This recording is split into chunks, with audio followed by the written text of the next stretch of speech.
Bonjour et bienvenue pour tout le monde.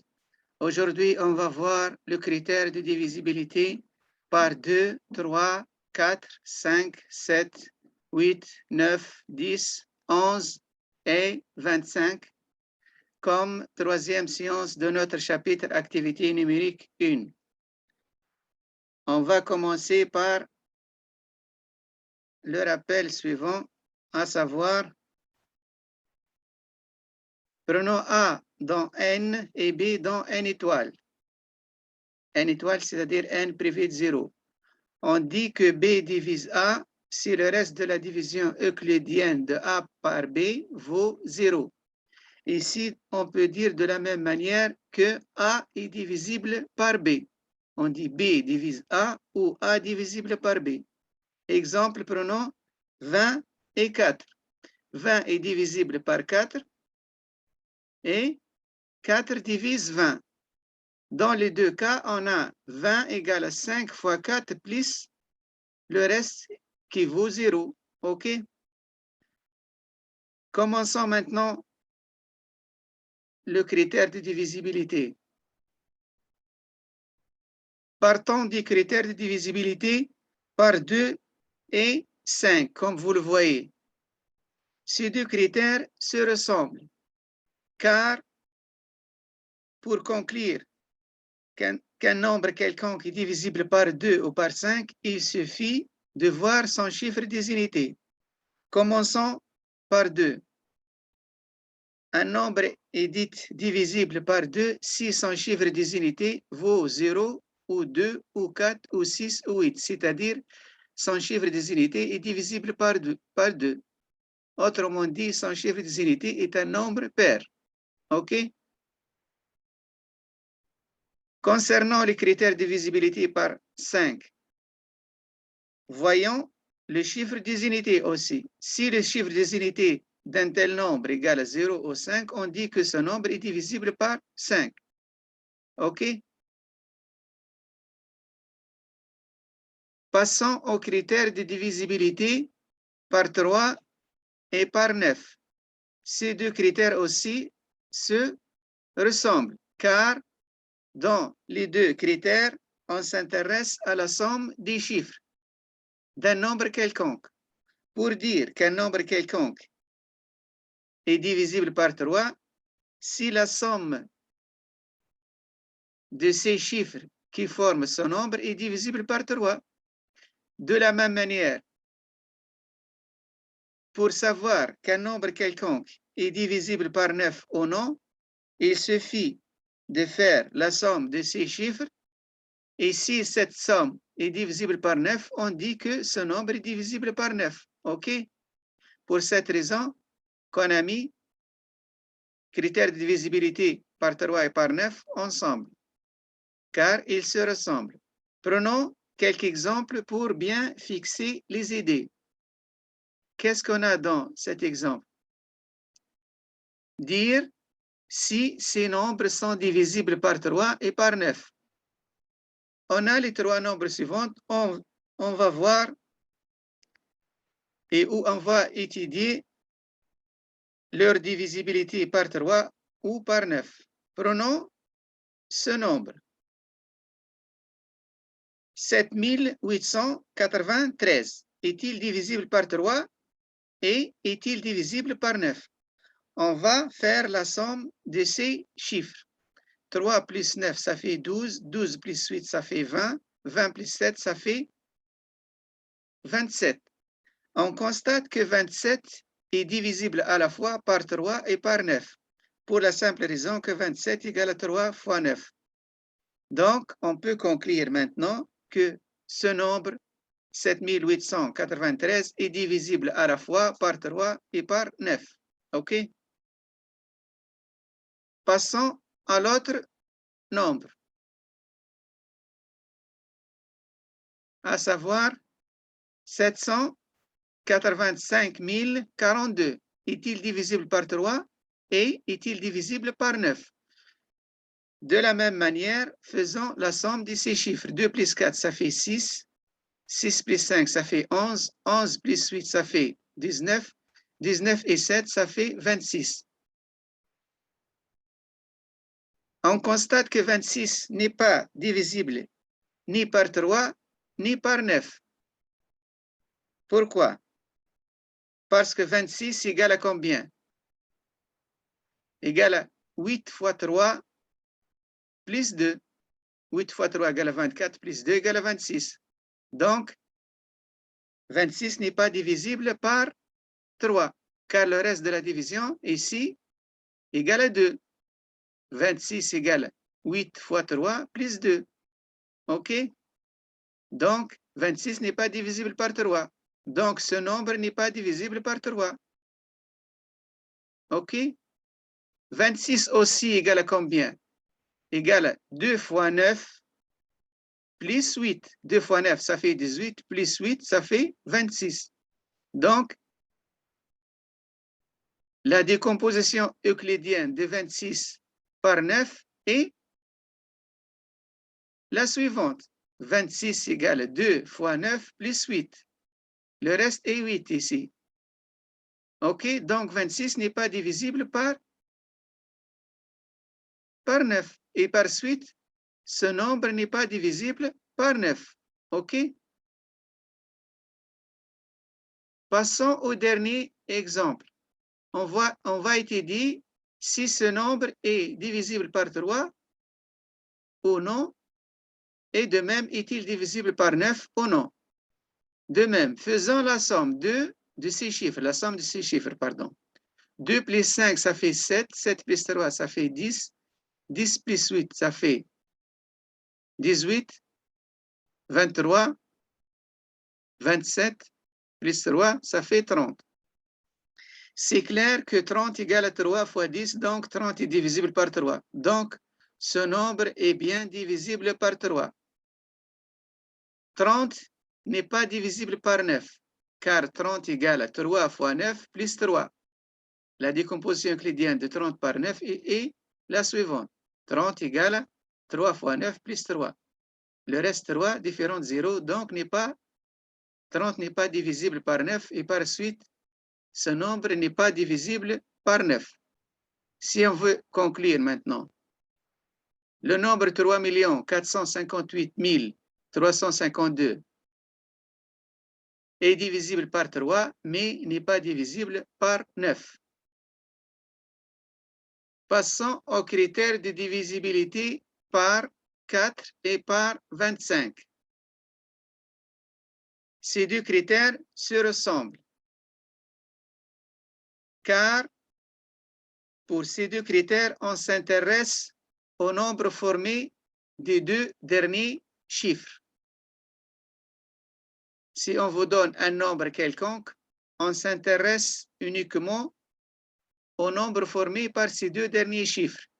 Si ce nombre formé par ces deux derniers chiffres est divisible par 4, pardon, on dit que ce nombre est divisible par 4.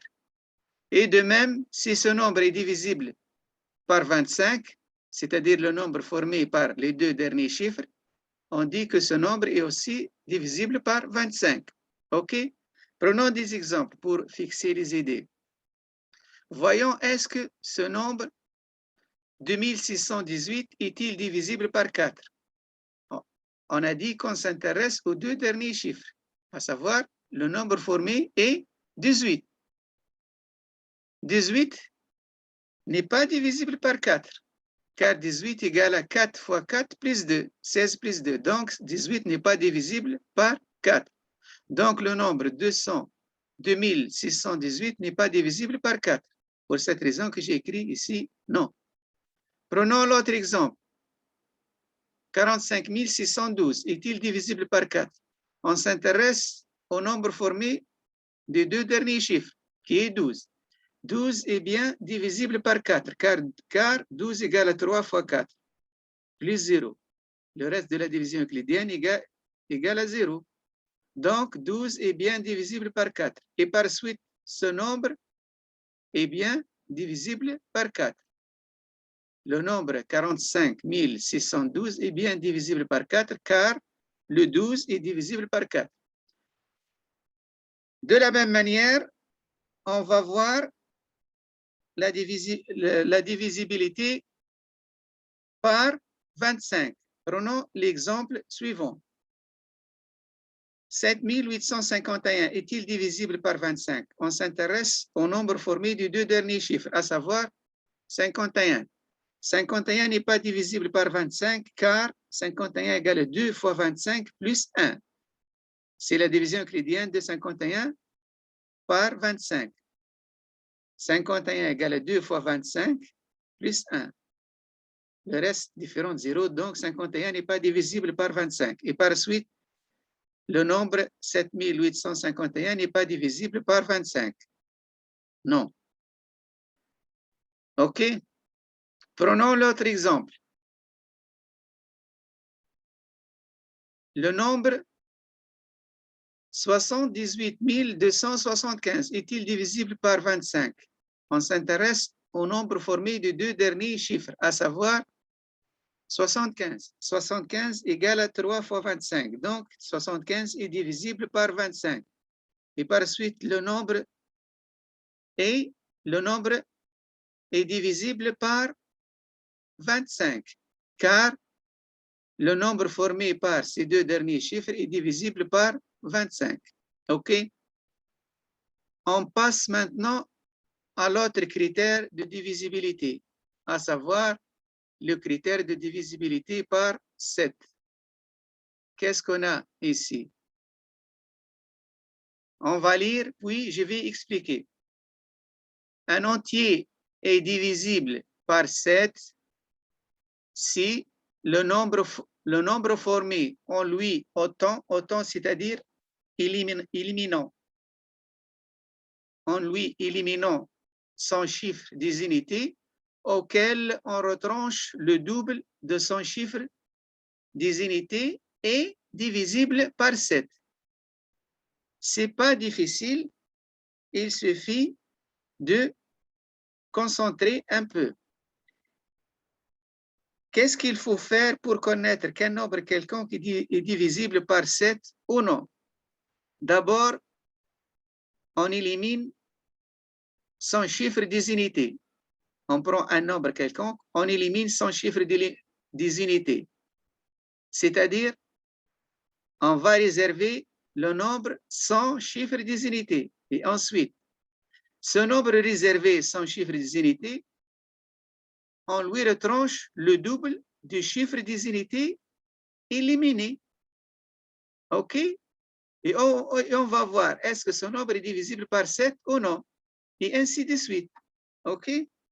On va prendre des exemples pour mieux fixer les idées et mieux comprendre. La question qui se pose ici, est-ce que ce nombre 5866 est-il divisible par 7 ou non?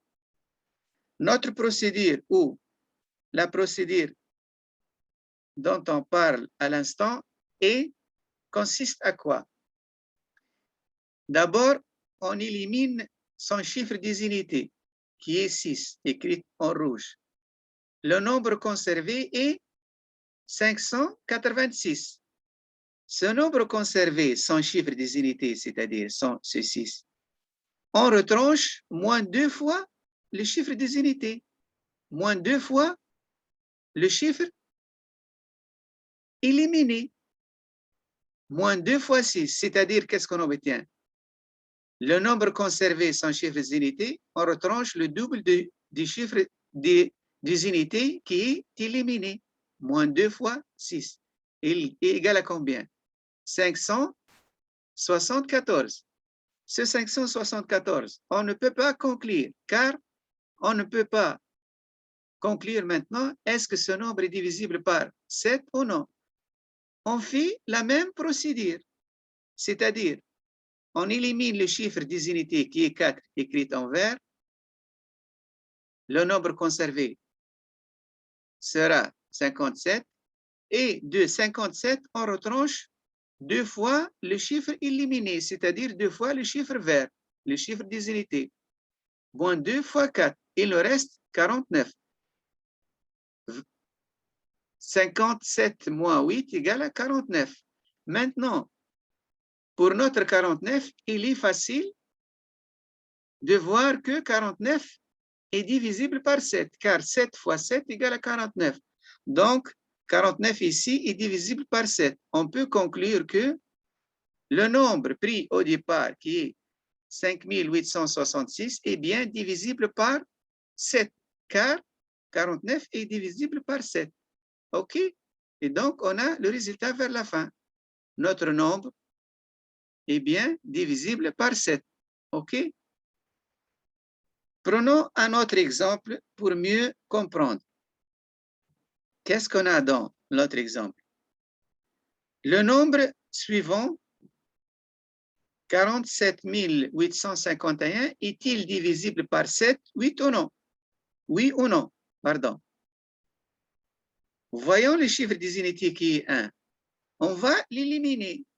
Et donc, on conserve le chiffre écrit en bleu ici. Le nombre écrit en bleu. Donc, notre nombre conservé est 4785.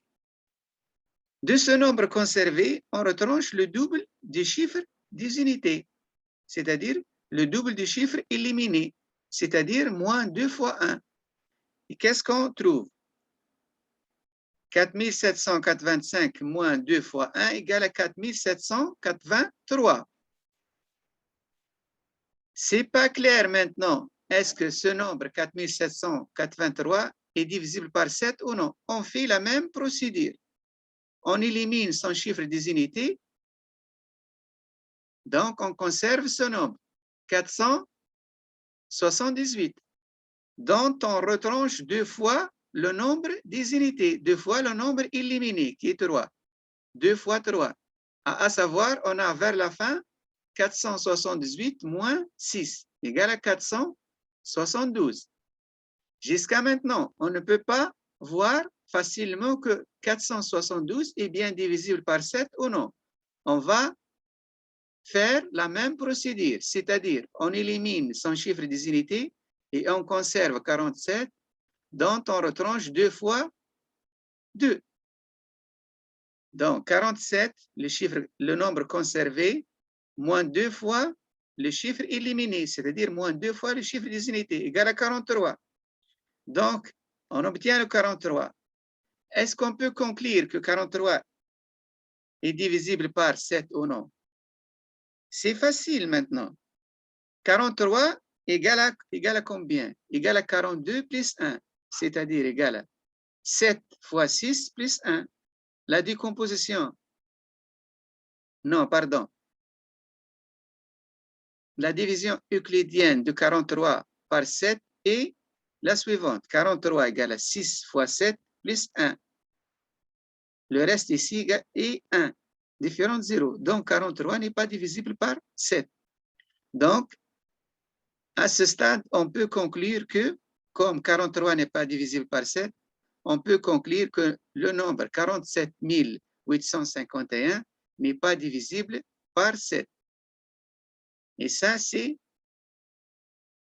la procédure, comment voir qu'un nombre quelconque est-il divisible par 7 ou non.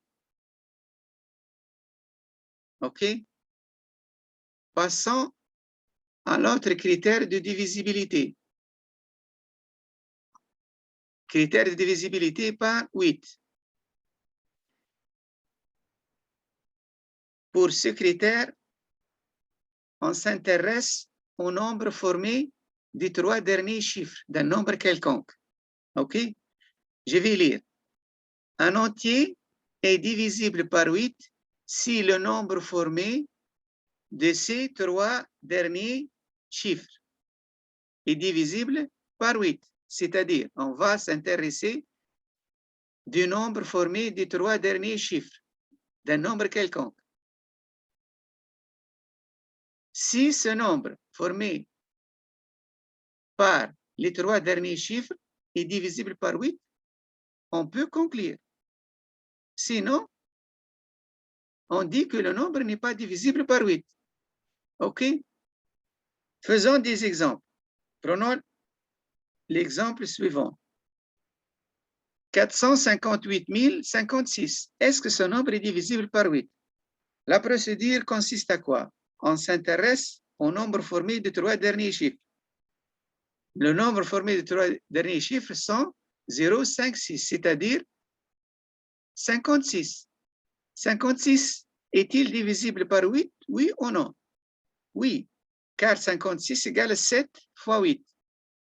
Donc, la division euclidienne de 56 par 8 est la suivante. 56 égale 7 fois 8 plus 0.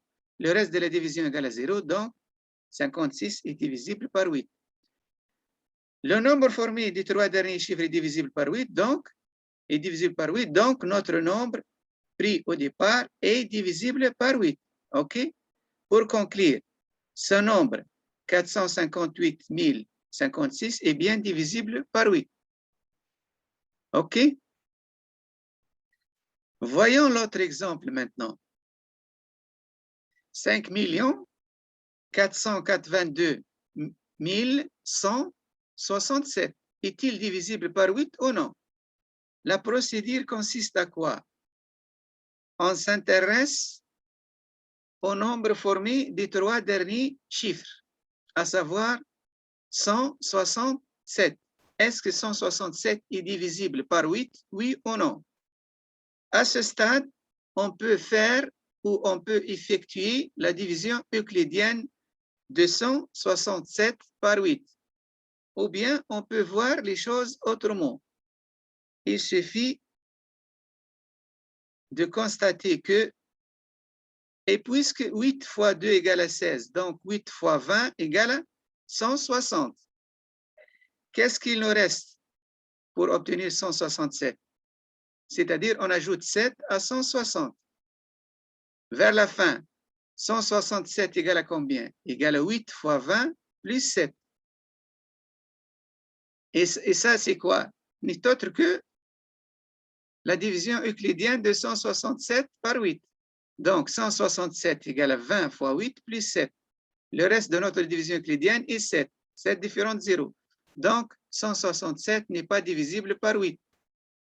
Et par suite, le nombre 5 482 167 n'est pas divisible par 8. OK? Passons à l'autre exemple, à savoir 3 589 474. Est-il divisible par 8? Oui ou non? La procédure ou la méthode consiste à quoi?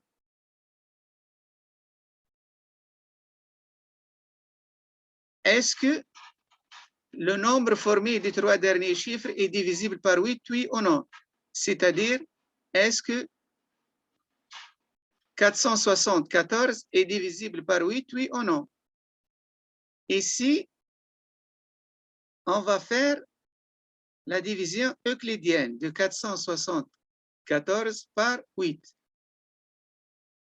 47 divisé par 8, qu'est-ce qu'elle nous donne? Elle nous donne 5 et reste 7, car 5 fois 8 égale à 40. La soustraction de 47 moins 40 nous reste 7. On fait descendre le 4. Qu'est-ce qu'on obtient? 74 divisé par 8 nous donne 9. 9 fois 8 égale à 72. 74 moins 72 reste 2. Donc, la division euclidienne de 474 par 8 nous donne 59 comme quotient et 2 comme reste. On s'intéresse au reste. Le reste différent de 0. Donc, notre 474 n'est pas divisible par 8. Et par suite, le nombre pris au départ, qui est 3 589 474, n'est pas divisible par 8. OK? Donc, le critère de divisibilité par 8 est basé sur le nombre formé des 3 derniers chiffres. OK?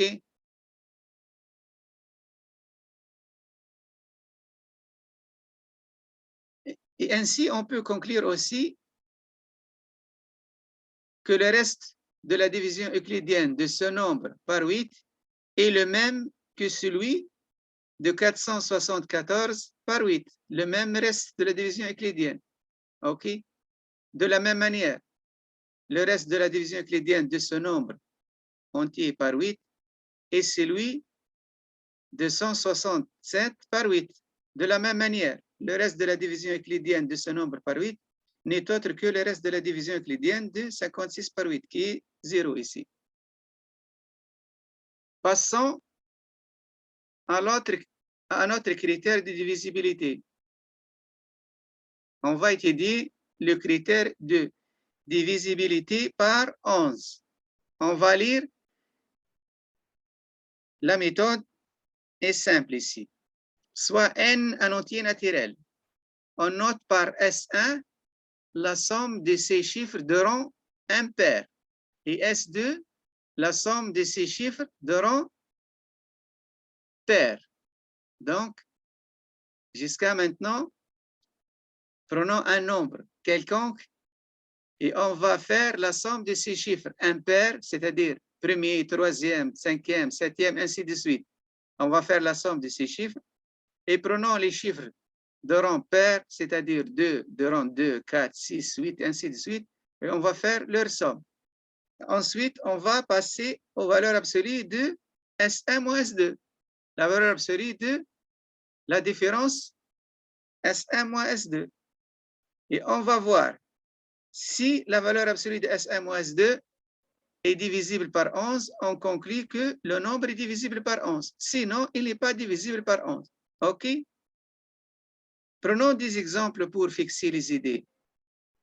On va étudier deux exemples ici. Prenons cet exemple. On va voir est-ce que 45 879 est divisible par 11, oui ou non. Voyons les rangs de chaque chiffre. 9 est de rang 1, 7 est de rang 2, 8 de rang 3, 5 de rang 4, 4 ici de rang 5. Donc, les chiffres ayant comme rang impair sont 9, 8 et 4, ce qui sont écrits en rouge. Donc, les chiffres écrits en rouge dans ce nombre ayant comme rang impair, leur somme est la suivante. 9 plus 8 plus 4 égale 21. Donc, S1 égale à 21. De même, on va voir la somme S2. S2, c'est quoi? C'est la somme des chiffres ayant rang pair, à savoir S2 égale à 5 plus 7 égale à 12. Donc, S2 égale à 12. Qu'est-ce qu'on va faire à ce stade? S1 moins S2 pris en valeur absolue égale à la valeur absolue de 21 moins 12 égale à la valeur absolue de 9 égale à 9. Donc, la valeur absolue de S1 moins S2 égale à 9. 9 n'est pas divisible par 11. OK? Donc, on peut conclure vers la fin que ce nombre, qui est 45 879, n'est pas divisible par 11. OK? Prenons un autre exemple. Voyons ce nombre. 429 253 est-il divisible par 11? Oui ou non? De la même manière, comme vous le voyez, les chiffres écrits en rouge ici ayant des rangs impairs. 3 de rang 1, 2 de rang 3 et 2 ici de rang 5. 1, 3, 5 sont des nombres impairs. De la même manière, 5 est de rang 2, du deuxième rang, c'est-à-dire 9 est de rang 4, 6 est de rang 4 et de rang 6.